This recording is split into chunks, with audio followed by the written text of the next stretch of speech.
Salutations, respected viewers. This video is a series of my musings on the personality of Donald J. Trump. Has that curious American habit of putting one's middle initial in, even when it's not needed to distinguish one from somebody else.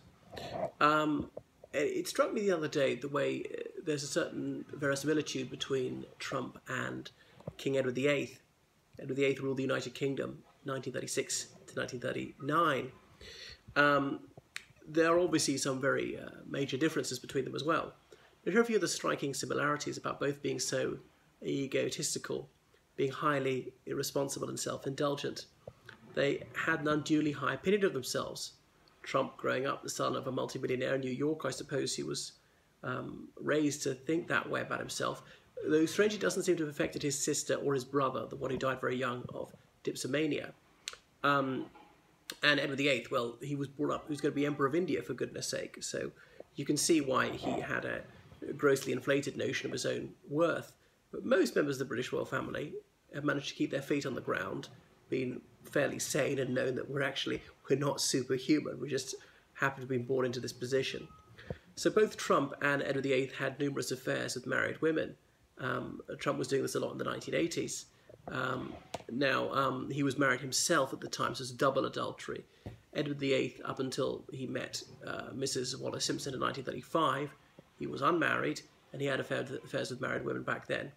That was considered more acceptable for him because if he impregnated his paramour, her baby would be assumed to be sired by her husband, not him.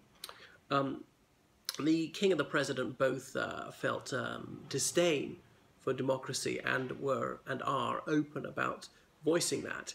They sympathise with dictators.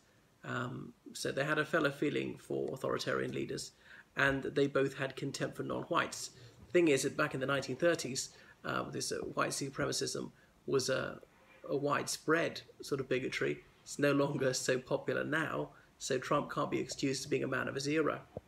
However, similarity must not be pressed too far. Edward VIII was not a vulgarian, nor was he a braggart, whereas Trump is notorious for his braggadocio.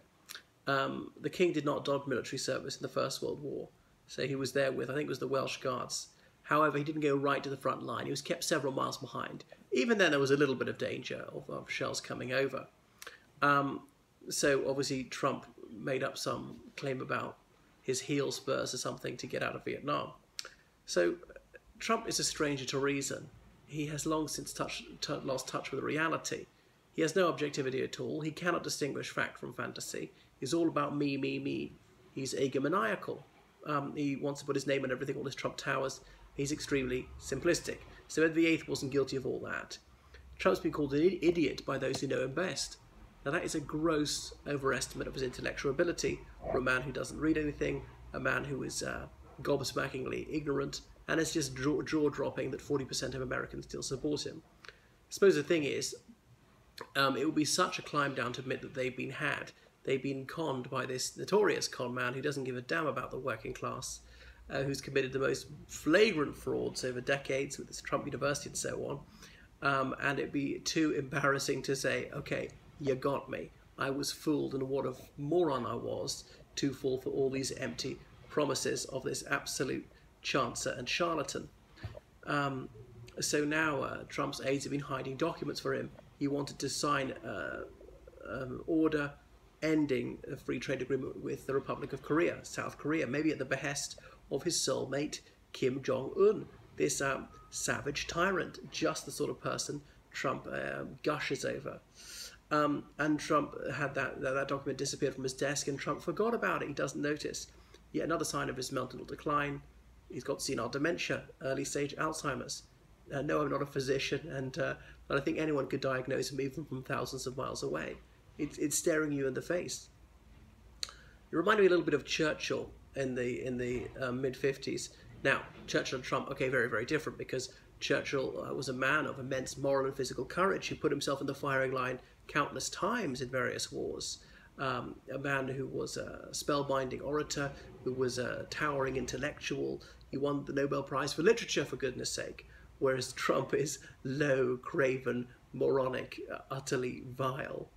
But my point is, when Churchill was in the mid-50s, he'd had a stroke and he was mentally incapacitated, indeed physically incapacitated, for a few days at the time. There was no 24-hour media cycle then, and it was whispered about. The opposition got a hold of it, but the Labour Party didn't use it against him. The press, the media, the newspapers and the BBC were very deferential, and they would never publish this kind of thing. He ought to have stood down on the grounds of ill health, but he carried on to 1955.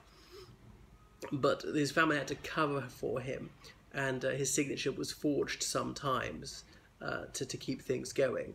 It's not that he was trying to make irrational decisions. So that's somewhat different from Trump. But now it's a big challenge for people in the White House to try and manage Trump with his very erratic, with his mood swings, with his policy jumping all over the place, him being the ultimate flip-flopper, how opposite that some of his cronies have flipped on him in the Mueller investigation. Well, that's Donald J. Trump, who's all about himself.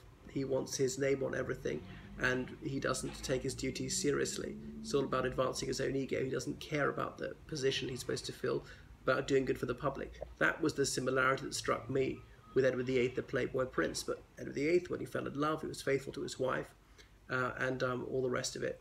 But the similarities have both men, they want the baubles of office without having to do the tedious spade work or actually think about the people they're supposed to be serving. That's all.